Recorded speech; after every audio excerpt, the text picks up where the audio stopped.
Okay, looks like we're on. Welcome everybody to, oh, sorry, okay. Right, that's good. Welcome everybody. This is, a series of talks that I hope to do monthly in this group, the 3 Principles in Pregnancy and Birth. That really, I think there's a mixture of people who are totally new to this understanding, and then people who have been around it for a long time who just are interested in seeing what there is to say about it in relation to pregnancy and birth. So I am extremely excited that it's that this group exists, because my absolute passion is birth and the 3 principles, my 2 passions, and now I've combined them and it's just like amazing. And really one of the first people I thought about to invite here was Jacquie, because I heard on the grapevine that she used to be a midwife, so I got really excited about that. And most of you, I hope you can hear me, it's telling me that my internet is unstable. I hope you can hear me. Most of you probably heard of Jacquie Forde, because she's quite famous in our community. It's rubbish. Yes, it is. And I wish it to be rubbish. And so what do I know about Jacquie? I mean, I only met her 5 minutes ago. But what I would say about you, Jacquie, is that from hearing you speak, you're just like, I feel like you're my best friend. That's what I feel, just from like hearing you speak. And you'll see what I mean when you hear Jacquie speak. It's just like, when I just think of love, it's just like love and nurture. And I kind of can see why you're a midwife as well, because I just think of just like a cup of tea and slippers. That is just like nurture, real like love and nurture. That's how I see you. So, so obviously you're 3 principles facilitator and trainer and speaker internationally and life coach, business coach, I think, as well. So we're very excited to have you here, just to talk about really whatever direction you want to take it in. I'd really be interested how you used to see birth as a midwife in the days where you maybe didn't know about the principles, and how you see it now, and why I thought about the fear of childbirth. It's specifically the women I work with. I work with a lot of women with a real fear of childbirth, to the extent that they're too scared to get pregnant. So on that end of the spectrum, and then I work with them during pregnancy, and then also after birth as well. But even those who are too scared to get pregnant, and those who are pregnant that come to me like for more birth preparation, there's fear always comes up. It's like it's never just, oh yeah, I'm not scared. It's kind of like that's non-existent. So I thought it would be a really good place to start. No, that's perfect. Thank you for that lovely introduction. I don't know, I just seem to be one of these people that if I stand still long enough, people come and tell me their life story. Yeah, it's just the way I've always been. I've always been approachable. And I guess what I'd like to say to you guys is that when I was nursing and I was a midwife, I was absolutely living in my true nature. I was kind of brought up knowing this understanding without knowing what it was called. And so I was living on purpose, I was being of service, and I just absolutely adored nursing, and I adored being a midwife. Wow. I then, after I left midwifery, I went to work in the corporate sector, and that's when I went a bit nutty because I wasn't used to that environment, that competitive, aggressive environment. And so that's where my journey of self-discovery started when I left nursing. Because up until that point, I was okay. Loved what I was doing, loved life, had a couple of illusions around relationships, as you do when you're in your 20s. But apart from that, nothing really fazed me. But this understanding that we're calling the 3 principles really took me from a place of searching to knowing, to knowing that where I lived, from in my early years up until my almost my late 20s was uncovered again. I saw where I'd been, and I saw how I'd got lost. So that kind of search all stopped once I saw this again. But anyway, as a midwife, I don't think there's any better job in the world, actually. It's a very humbling experience to be part of something that is so intimate and so beautiful until it goes wrong. And throughout my career as a midwife, I saw the beautiful and I saw the not so beautiful. And it was all deeply, deeply humbling to be a part of it, to be part of someone's joy, but also to be there for someone's pain. When I was a midwife, I hadn't had any children. I've got 3 daughters, and I lost a baby as well in between the first and the second child. And I hadn't had any children when I was a midwife. And helping people through childbirth when you haven't had any children of your own can be troublesome for some midwives, because they haven't felt that pain, they haven't felt that discomfort. But when I had my 3 daughters, they were all natural childbirths. There was no pain relief whatsoever. I listened to what my body told me to do. And I always say to people that was a great learning experience for me, because just as my body knew what to do in labour, my spirit knows what to do in life. And it's been able to step back and just let things happen. Like you said at the beginning, Deborah, when you get people who are scared of getting pregnant. I was 30 years old when I got pregnant. And I remember doing the little test. And I was married by this point. So I was married, I had a husband, I had a home, and I had a Catholic mother.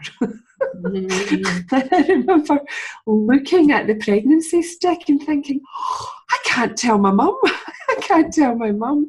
At 30 years old, I thought, shit, I can't tell my mum I'm pregnant. She'll know I've had sex. You know? So I wasn't so bothered about the, like, oh, look, I'm pregnant, and the delivery. For me, it was more the fear of telling my mother that I'd actually got pregnant. My youngest daughter is petrified of childbirth. She's only 20. She's a long way off it yet.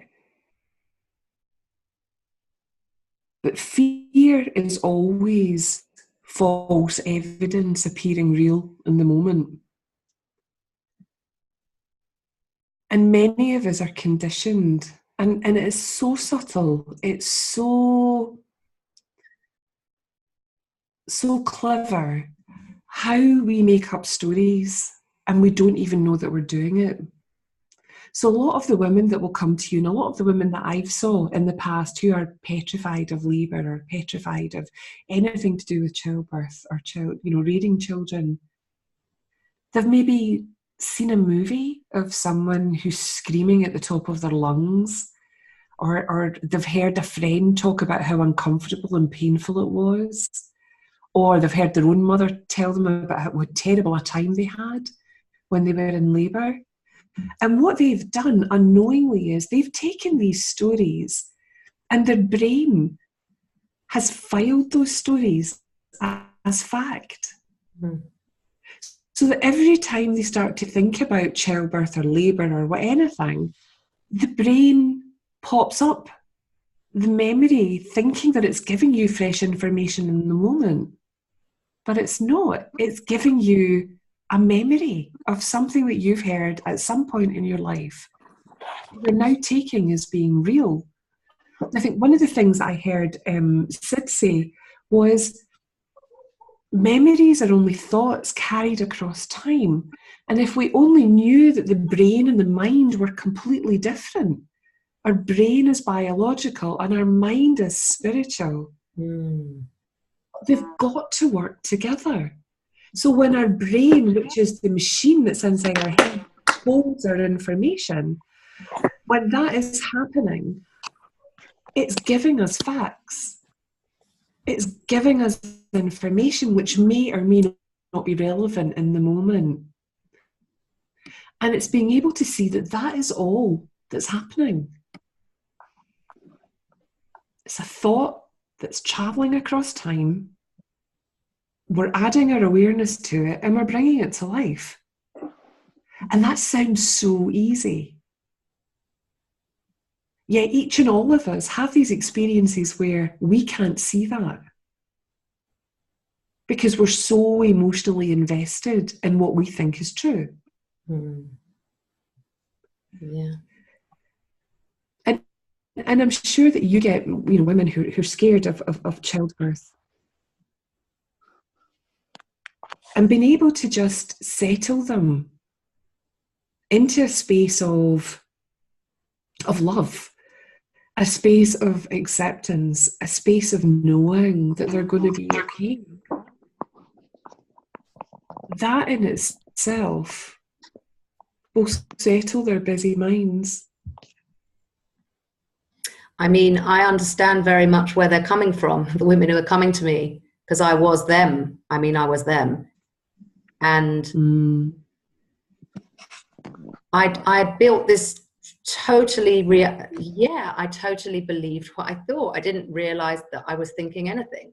I just thought there's a reality out there that birth is awful. That's a reality. Now, how am I going to deal with it? And I used to think it was so strange that why is not everyone totally petrified? Because the reality is that it's awful. Everyone knows that. Like I couldn't, but so it was very much, the invisible, thought was just, was totally unknown to me. It was I see where they're coming from, that it's just like, it's they see it as a reality. So, it's breaking down that. And my journey through overcoming the fear of childbirth was via hypnobirthing. I wonder if I can just mute people. There we are. Okay.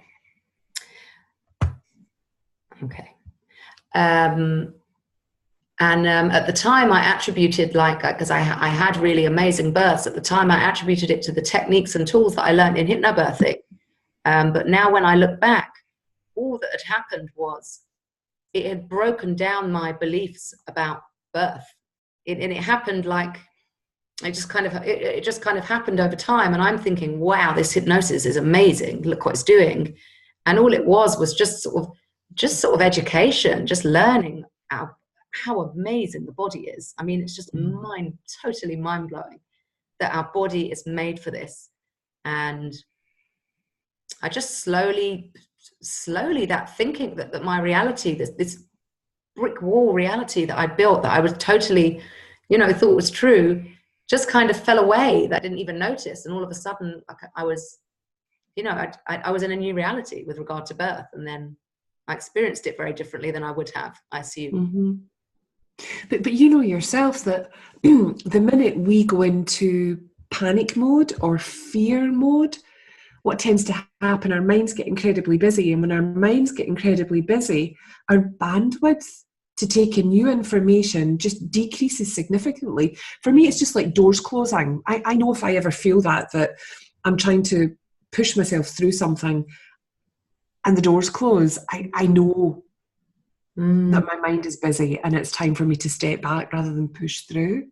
But when you don't know that that's how your mind works, and you think that every thought that's flying through your head is a fact, it's a command, it's telling you what to do, then you're obviously going to really feel your thinking. And the minute we start to really feel our thinking, we tense up, especially if we're anxious or we're nervous. our muscles in our bodies just tighten and tense. And the minute that starts to happen, no matter what's going on in your body, you're going to feel discomfort. So the contractions become more painful. The body has to do more work to create that beautiful opening to allow the baby to go through, rather than if we just let it happen. Knowing that we're not in control, we've never been in control of that kind of thing. You know, I think about, you know, like cats or dogs giving birth. Yeah. They go away and they do it. Yeah, it's amazing. So easy in the dark on their own. Yeah. But it's like there's wisdom in that, though. The almost like it's the fight-flight mode that a lot of women go into during birth, and it's like there's wisdom in that. It's very primal. It's like fear sends the message to the body. It's dangerous. It's dangerous to give birth. So then it closes up, and then you literally got the two muscles of the uterus like working against each other. One trying to open up, and the other, closed. It's like a very there's wisdom in it. There's wisdom in that. So it's it just goes to show again how amazing our body is. But it's kind of like we've just activated the wrong thing. We've activated the fight-flight mode when, obviously that's totally counterproductive to the body. Just wants to open and birth. But I never heard the beginning of that, Deborah, because your internet was a bit unstable there. So are you saying that you feel that when women go into labour, they go into fight or flight?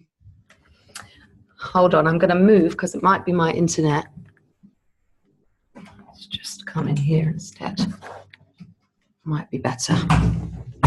I'm saying that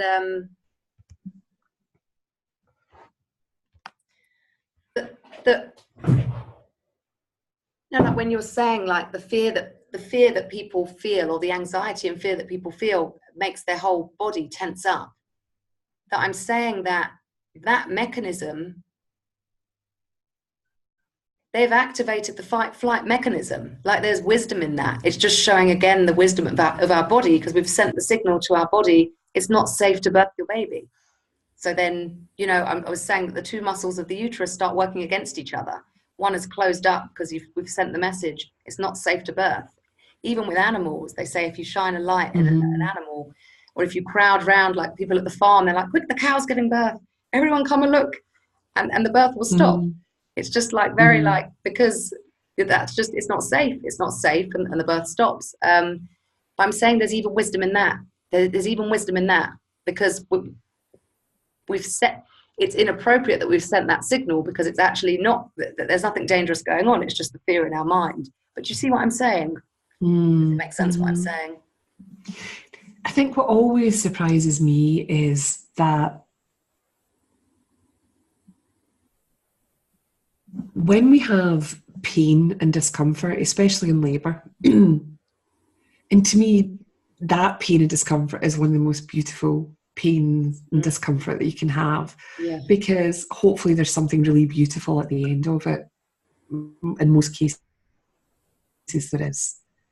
And there are so many people in the world who have chronic pain, and there isn't a beautiful baby at the end of it. They just live with chronic discomfort. When I was pregnant with all three of my daughters, I had hyperemesis, really, really bad hyperemesis, and I ended up on a drip and all sorts of things because I really just couldn't eat. But I always knew it, and it didn't bother me. I didn't get up in my head about it, because somewhere deep inside me, I knew that it would pass. Somewhere inside me, I knew that I was going to be okay. But I also knew that there was a baby growing inside of me, and the baby would take what it needed. And it was more, I would have to look after me to give me what I needed, because it's the baby's want that it will take what it wants. So that discomfort and that pain that we start to have when we're having contractions, it's the body doing what the body's meant to do. And what I've seen with a lot of women is the minute that contraction starts, they feel it building up. And as it's building up, they start to time travel in their heads. How long is this going to last? How long is this labour going to last? Are the contractions going to get sorer? I want some kind of pain relief. Oh my God, I don't think I can do this. Yes.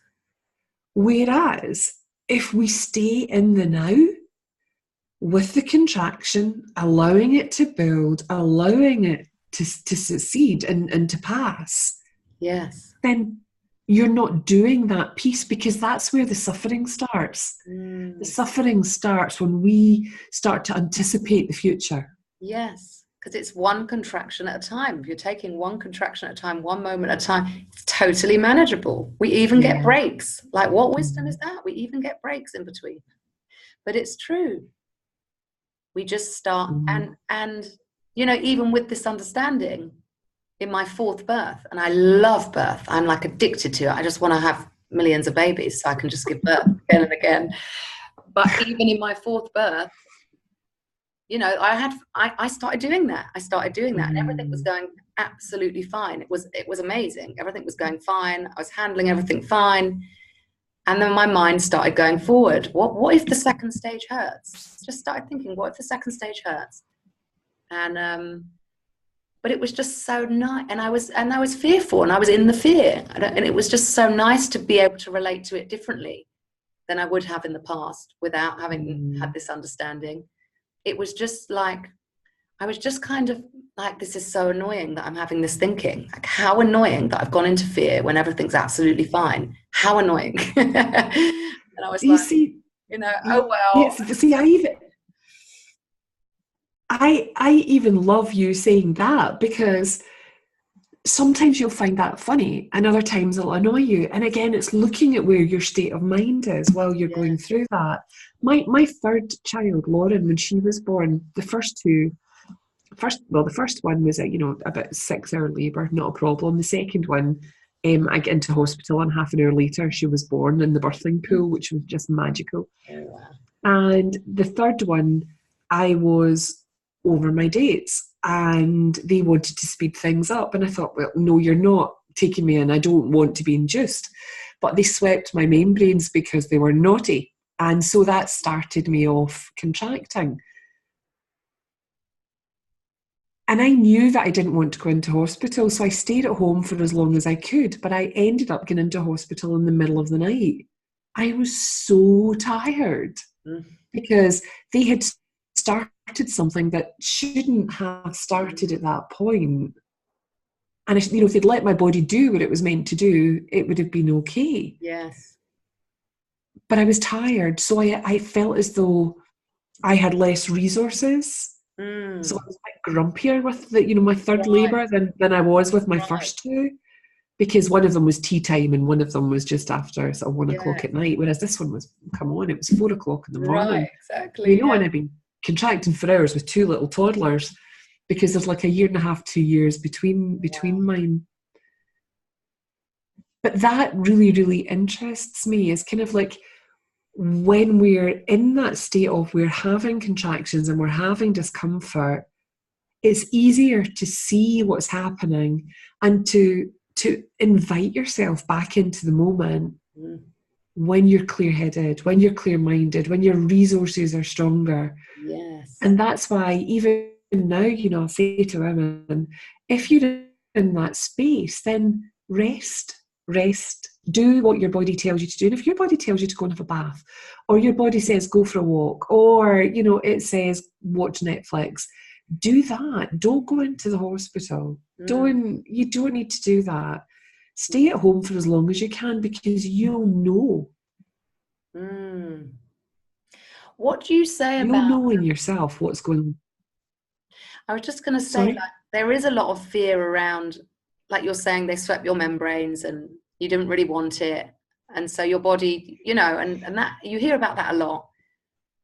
And that's a lot of fear is around that. What do you say about that? I mean, what do you say to women who are just like, they're petrified to go into hospital because they're just like, they're going to intervene and they won't have any, they won't have any say in it. And that's a big fear factor. I think it's important for women to really, really understand the birthing process, to understand what their body is going to do at various stages, and not to be afraid of that. It's just natural. That's how we're built. That's how it's meant to be.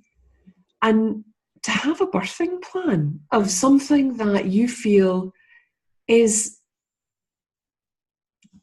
good for you, but don't be so attached to it, right, that you start to judge yourself because you haven't been able to do it. For example, if you go in and you say, I want to have, a drug-free birth, but all of a sudden you need some pethidine, or you need some morphine, or you get Gasimir, or maybe you need an epidural. Don't give yourself a hard time, because we don't know how we're going to be until we're in that moment. yes. And the more that you're fighting your own thoughts, the more you're going to be using up your resources. So the tireder you will become. For me, I was a midwife, and I gave birth in the hospital. All my children were born in the hospital that I worked in. And I remember going in and I said to them, I said, you're not tying me down to the bed. You're not putting the monitor on me all the time. I want to walk around. You are not breaking my waters. It's just not happening. Yeah. And I walked and I walked and I walked for hours with my first child. And as I say, Nikki, I didn't go in until I was about 9 centimetres dilated. One of the benefits of long fingers and being a midwife, you knew exactly what was going on. And, they're saying, don't push, Jackie, don't push. I'm like, it's happening. But when we're in that space where we know what feels right for us, trust your intuition, trust yourself. Do not give your power away, but always do that from a space of love and not from a space of fear. Because one thing that I've seen time and time and time again, nobody knows your body the way that you know it.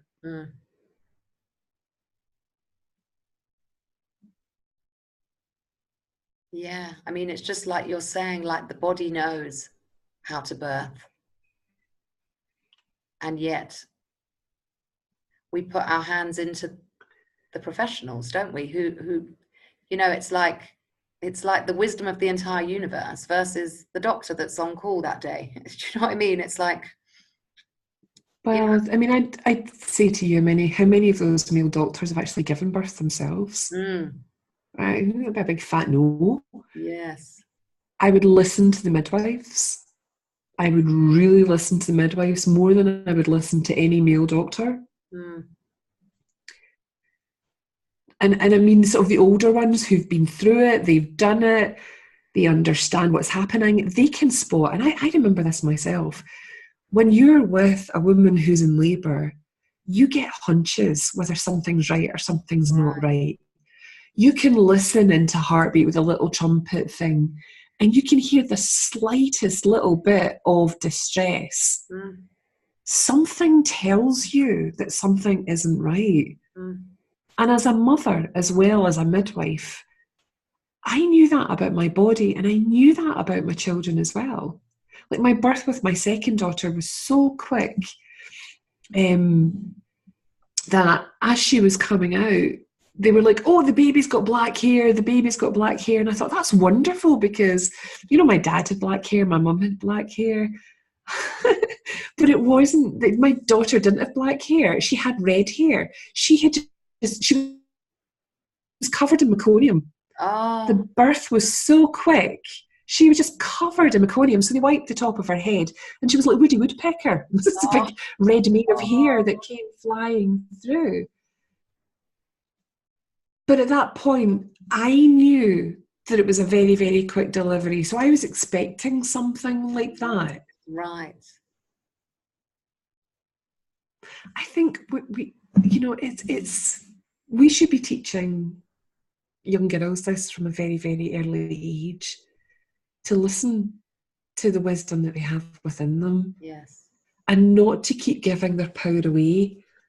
Sort of when a young girl comes to her mum and, says things like, Mum, I've got a pain in my stomach. It's like, well, where is the pain? What does it feel like? What do you think you need to do about it? let them build that spiritual muscle. Let them build that understanding that their wisdom is innately within them. And it doesn't belong to the mother. It doesn't belong to the grandmother. It's within that child. Yes. And the more that we do that, then the more our young women will understand that they don't need to second guess. They don't need to give their power away because they've been consistently building their own intuition. Yeah, we've lost that trust. We've just disconnected from our bodies entirely. Yeah. But also, like, I mean, because for hypnobirthing for me really like built my trust in the body. The body knows how to birth. The body knows what to do. It's very much in that direction. But what the missing piece of it for me with the principles is, so does the mind know what to do.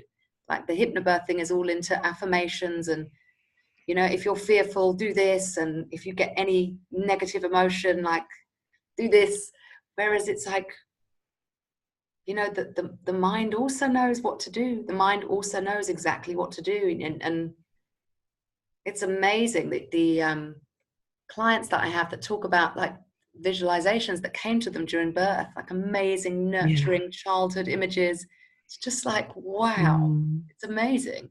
Your body knows, your mind knows, but we don't realize that we've got such a resource to fall back on. Like we've got everything. Yeah.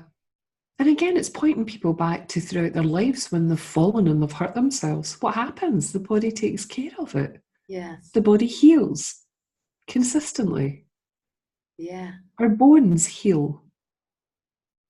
Cuts heal. The system's connected. Yeah. I always wonder why we feel that we have to do so much in birth. Because pregnancy, we pretty much realize that the body does it for us. We don't do anything to grow that baby. Even if we eat really unhealthily, it still grows. Yeah. And yet with birth, there really is this, we feel like it's the responsibility is like all on us. Like now we've got to do it. Now we've like got to take over the power of, you know, and do it ourselves. It's interesting. To me, that's all conditioning, Deborah. It's all subtle conditioning via the media, via peers, via the hospitals themselves. Yes. You know, it's us buying into something that isn't true for us in the moment. Yes. We take it as fact. I mean, how many times, I've watched, you know, sort of movies and all of a sudden somebody's giving birth and they're screaming at the top of their lungs and you're like, that's the worst possible thing you could do when you're trying to push, because you're putting all your energy in your throat, you're not pushing it down into your perineum, you know, and you're just like, who does that? For God's sake, show me a movie where someone's pushing in the right direction into their perineum, not into their throat, you know. And it's like, whenever I've seen things like that with my girls, I'm always saying, well, that's not what happens. Right. It's just that doesn't need to happen that way. That's just for drama. That's dramatization. You know, my mum, when she gave birth to me, I'm one of three. I've got two brothers and I'm in the middle. And my mum said to me, God bless her soul, she said, I had high blood pressure when I was pregnant with you and you're still giving me it. Oh, that's so funny. but my mum had a very quick labour with me, and she said she was petrified when they took her to the labour ward because all she could hear was other women screaming. Oh. At this point, she'd already had my elder brother. And, you know, it wasn't a bad experience she had with him. She's already in preeclampsia with me. So there's fear in her mind about what's going to happen and will everything turn out okay. And then she hears all this screaming going on the labour ward. And she said she really, really, really got caught up because she was tired, she was scared, my dad wasn't with her. And she just felt really, really unsettled. But my birth was very quick. So she got out of there, you know, sort of quickly. But she said if she had had to be there for a few hours, she said she would have just been petrified. So I think there's a duty as well on the person who is taking care of a woman in labour to put her mind at ease, to create a safe and nurturing space for both the woman and her partner. So they both feel part of this journey. And I always let the couples know that I was in with, that I was really humbled to be a part of this experience with them, because it's such a wonderful thing that happens. And I would thank them for having me in the room to do, to work with them to deliver this baby safely. Amazing. That's the space we need, a space of love, a space of connection, and a space of honesty and truth that allows women to do what they're meant to do while they're in labour. But also, sorry, Deborah, I was just going to say, but for women as well, to be able to stand in their own power. Right. To be able to say, no, that's not what I want to do right now. I don't think that's right for me at this moment in time. And not to second guess that. Right. To really understand that, that they've got it within, they know. Yeah. That is the... What I was going to say is, like, women do fear the environment that they're going to be put in. Like, what if they do have that environment then that, like you said, and we hear about people in corridors and whatever. What would you say to women who don't have that loving, nurturing environment that would be, like, ideal? Create your own within your own mind. Yes. It's not about being in the corridor. It's not about being in a room with people who you don't know. It's about understanding how your mind is working and what your body's doing, and trusting, absolutely trusting that. And also to be able to say out loud, I don't want that person in the room. Yeah. I apparently did that with my first child. A woman came in and I was pushing, and they had my legs up. One leg was in one person's hip, and one leg was in the other person's hip. And this woman came in, she was an auxiliary nurse, and she was stinking of nicotine. I was like, get her out. I didn't. It made me feel sick. I just thought, I don't want to smell that. And so my husband ended up on the other side while I was pushing my first kid out. Right. And that's not being stroppy. That's making the experience the best that you can make it. And not caring about anybody else's state of mind. Not caring what anybody else thinks. Yes. I sound stroppy, but I'm not really. I know what I wanted. I know what I like. And that's what I encourage women to do. Yes. Is to listen to themselves, because for years we haven't done that.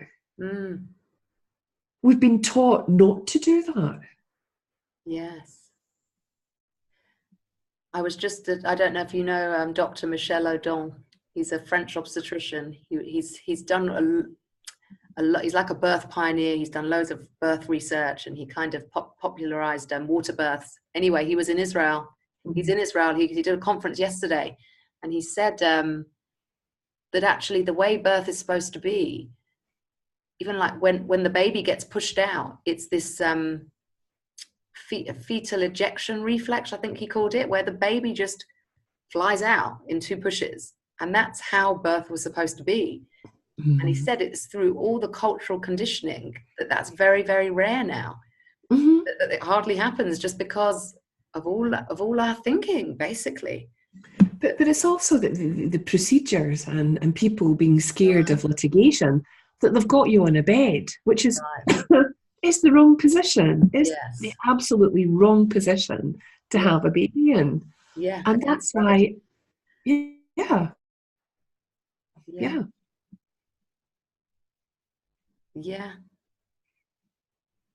It's just, I suppose, so many things aren't ideal. The environment that we're given, and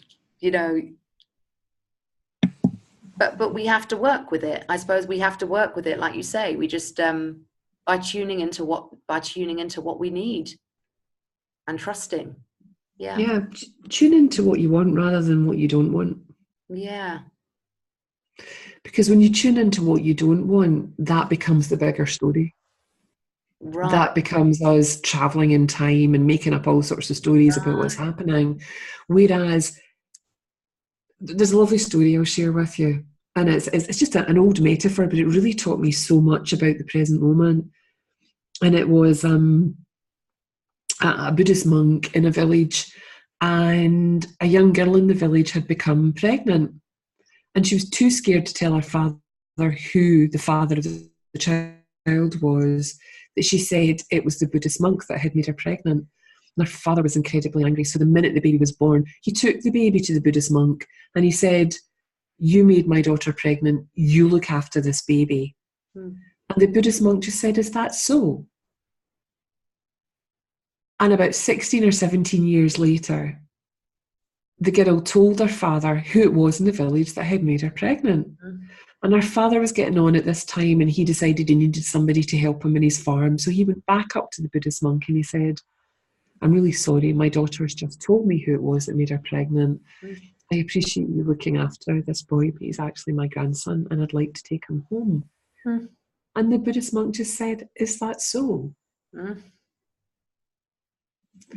And this is the space that often we're not in when things are happening to us in life, whether it's childbirth or whether it's some kind of other pain or whether it's relationships, whatever. We don't accept what is. We fight against reality. And when we fight against reality, we're causing suffering for ourselves and for those around us.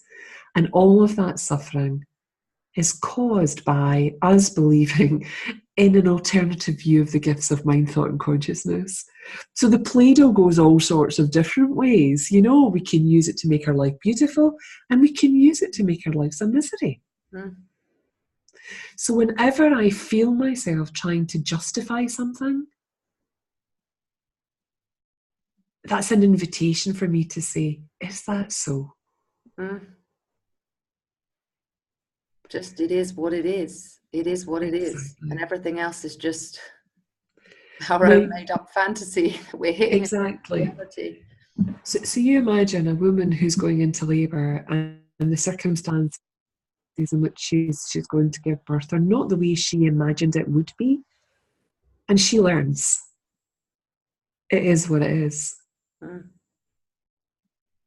that we're not in control. I mean, I did research in my psychotherapy masters on tocophobia, which is this pathological fear of childbirth. And the two top fears are the fear of losing control and the fear of the unknown. They're the two major fears that people have. Okay. And can I just tell you that we're actually only born with two fears? Innately, we only have two fears: the fear of falling and the fear of loud noises. Everything else is made up. Wow.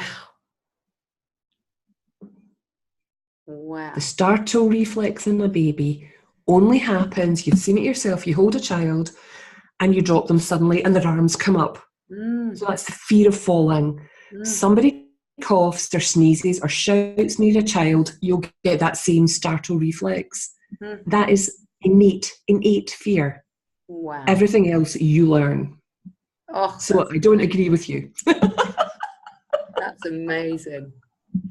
But yeah, just the fear of losing control. We're not in control. No. We're not in control, but we know this. We know this to be true. We all know this. We're not in control of absolutely anything. I know. And it's the fear of the unknown always makes me giggle, because nothing's known. No. We just think we know, but nothing is known. Right. Why are we wanting to control so much? What are we wanting to control? Because that's the fear for so many women. They're like, I need to know. It just causes too much anxiety not to know. A lot of the time, though, that's because we like to have a reference point. We like to know that we can handle things, that we're going to be okay. Right. We don't want to appear weak. We don't want, especially if our partner's in during a birth, we don't want to appear weak. We don't want to appear tearful. We don't want people to think we're not good at this. So we have all these expectations. So for me, the unknown is the space that everybody lives in, but instead of being scared of it, I see it as more of a playground, and that anything can happen. Yeah. And as long as I know that anything can happen, then there's everything to play for. Yes. And that we don't know that we're supported and guided. Most people don't know that. We are supported and guided all the time. Like there's nothing to fear. There's actually nothing to fear. Yeah. Once we realize I called it in the book, the ultimate safety net. It's absolutely the ultimate safety net. Like there's actually nothing to fear, but people don't know that. I don't know, or maybe people do know that deep down. Maybe we all know. I suppose we do know that deep down. But everybody's experienced that, Deborah, but they maybe have been able to articulate it. Right. You know, everyone's had that experience of knowing, having that deep knowing about something. Yes. But it's just kind of dismissed. We don't talk about that. You know, we talk about it in a sort of a very superficial way. And what you're pointing your clients to is a deeper knowing, a deeper understanding of that. So when I work with any of my clients, that's one of the first things I establish, that what I'm going to show them is something they've already experienced many times in their life. Yes. They might not just be as aware of it as I would like them to be going forward. Right. They've just not paid attention to it. I mean, now I'm thinking of when I was so scared of birth, and all these women that I interviewed for this birth fear research, they were so scared, and me too. But then there were times where they were like, oh, actually, I think I can do it. And I was like, what? What do you mean? Like, you're not getting married because of this fear. You're not going into a relationship because of this fear. But yet sometimes you can do it. Like, what? And then I realized, oh yeah, me too. But I kind of just sort of dismissed the points where it came through. Actually, it's fine, you can do it. Totally dismissed it. But like, really, when you look, how can that fear be real? If it's coming and going, how can it possibly be real? Absolutely. And what a wonderful opportunity to point people towards the transient nature of thought. Yes. Yes. Yeah. Because it's such a contradiction until you understand actually the nature of thought. Yeah. It doesn't make sense. Just like puzzling. Yeah. You know, and everyone will have had that experience. For me, it's always about pointing people to the ordinary. Okay? Because to me, that's where the magic is showing people they've already had these experiences of, you know, sort of their flow of thought going from one thing to the other, oscillating between one thing and the other. Which again highlights the transient nature of thought, the illusory nature of thought, because you're making things up all the time. And when you show people that, then they have that direct experience. They can associate with it far more deeply than us trying to teach them something that's kind of out here and not in here. Right. So the more that we can show them, they know this, they've got this. Yeah. The quicker they're going to see that how they're creating their experience in the moment isn't necessarily what's going on. What do you mean it's not necessarily what's going on? Well, do you trust your feelings?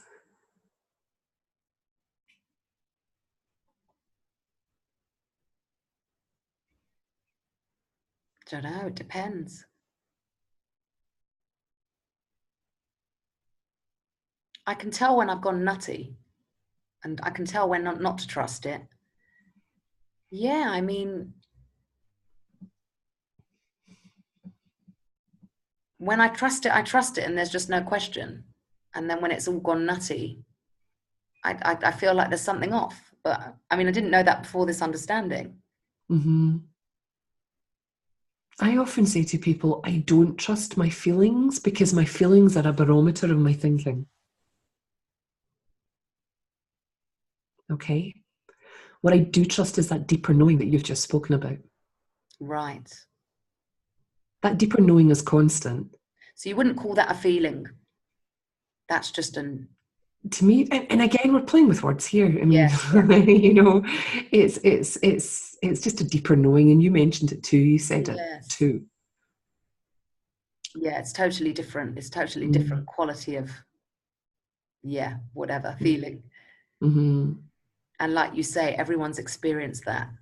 It's like Mm-hmm. when you just know something, it's just like a no-brainer. You're just going to go with that option. There's been no decision or thinking about it. Mm-hmm. You just know. And there's no second guessing either. It's kind of like, Yes, this is it. here's the statement, full stop. There's no Yeah, and or so or whatever yeah, afterwards. It's kind of like, that's it. yes. And women know that in labour, but they second guess themselves because they think someone else knows more than they do. And Yeah. there will be very, very few occasions where someone does. But in the main, they know exactly what they're meant to do. Hmm. And I was so excited when I learned about brainwaves in birth, that our minds go the slowest they will ever go in our lifetime during birth, goes to theta.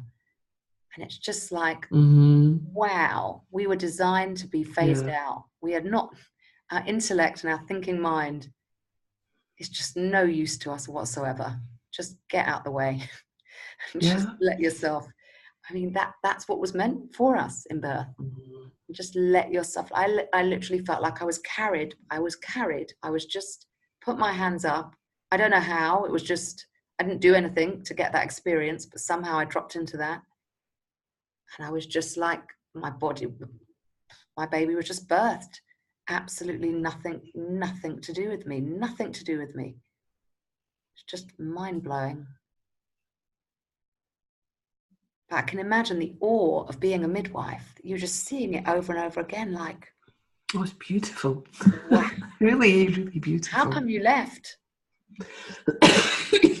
A deeper knowing. Ah, It's time for me to do something else. yes, Just a deeper knowing that it was time for me to do something else. yes. I wonder whether we should open it out to questions. Oh, it's 10 o'clock. Jacquie, you tell us whenever you need to go. Do you want to open it out to questions? Yeah, just a couple of questions and Yes. then I need to shoot. Yes. Does anyone want to ask a question? You can unmute yourself.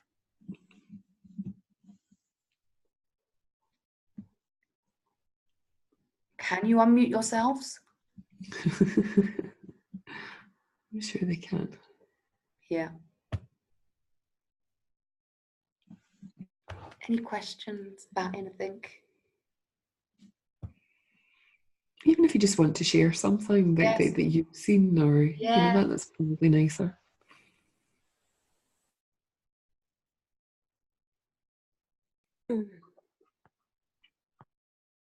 Hello. Oh, are you asking a question? Oh, you're not. You've just popped up as the main face. Terry, are you asking a question? No. I was going to think of a story. I was trying to think of a story. Maybe I can tell the story of why I became a midwife. I'm also not practicing as a midwife right now, but I had a friend when I was young. She was 17, had unplanned pregnancy, and her mom had home births with her and her siblings. And so her mom said, "Okay, do you want this baby?" And she said, "Yes." And she said, "Okay, let's get you a midwife then." And she had a midwife and she had a home birth. And the story just blew my mind. It was amazing. And I never heard anything really about birth. And if I had before that, nothing positive. And she had this super empowering home birth where, she told a story that always stuck in my head. She needed to go pee and she was walking, I think, up the stairs or something. And then my wife said, "Okay, dear, you go pee then." And she went pee right where she was. and she just was so empowered that you need to go, you go. It's okay, let it out. Yeah. And this image stuck in my head forever. And I knew at my wisdom at that point in my life, I knew that if she'd had a hospital birth in that generation, they would have, you said, "What are you doing? You're ruining your life. You shouldn't be having a child so young." And it wouldn't have been a positive time in that point in hospital history. And she went on to have more children with this boyfriend, and future became her husband. And And it was such a gentle start to motherhood, and she felt so empowered and was able to follow her intuition. And that's how she started motherhood, and it was amazing. And that's one of the reasons why I became a midwife, because I wanted women to feel supported and protected, and that they could let their body do what they needed to do, regardless of what they thought is appropriate or not. Absolutely. And not be rushed to do that. You know, sort of to be able to say, no, I don't want oxytocin, let my body do what it needs to do. And I think that's also where women's fear comes from, is just them being afraid of, you know, not being the image of who they think they are, and losing that control. But when they're in a place that they trust, you know, if they have a midwife that they trust, if they're in a safe place, then they can just let their bodies do what they need to be done, and trust that intuition. It's amazing. Are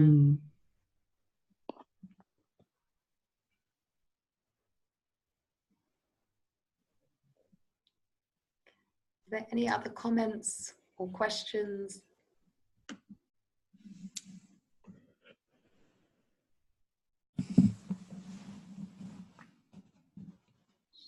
Sharon, have you unmuted yourself? Or no? Okay.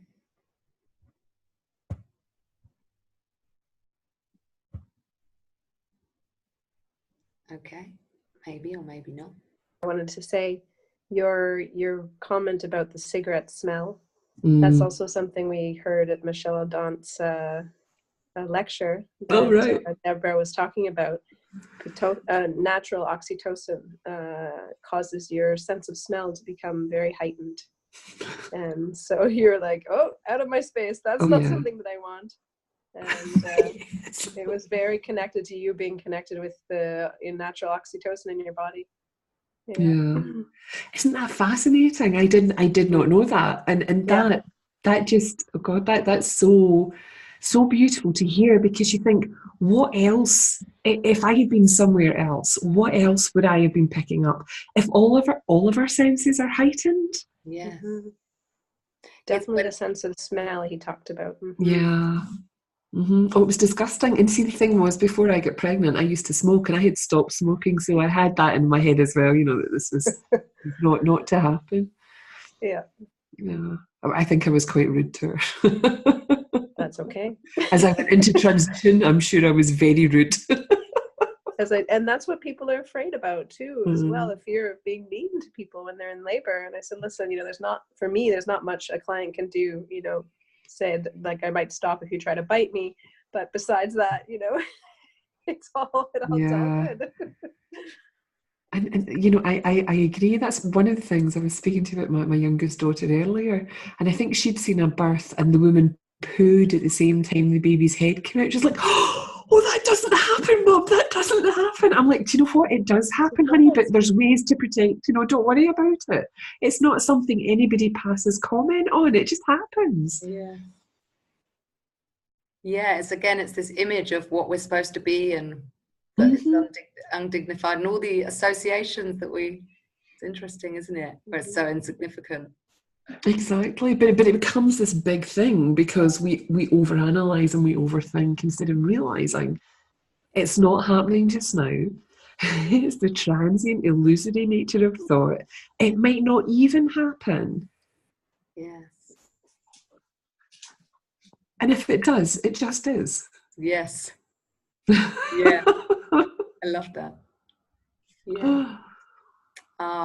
Well, thank you so much. That was so nice. Thank you for inviting me, Deb. I've really enjoyed having a chat with you. Yes. Thank you so much. And we'll be thank you everyone for coming, and we'll be holding these monthly, so just to delve deeper and deeper into this understanding, which you'll get a feel of as we go along. It's just you'll pick it up as we go along, but you probably you know, like Jackie says, we know it, we all know it. It's just kind of gently becoming aware of it again, I suppose. Absolutely. Yep. Lots of love to you all, and thank you again for asking me. It was an honour. Ah, thank you so much. Okay, bye Enjoy everyone. the rest of your evening. See I you. will. Bye everyone. Bye. Bye.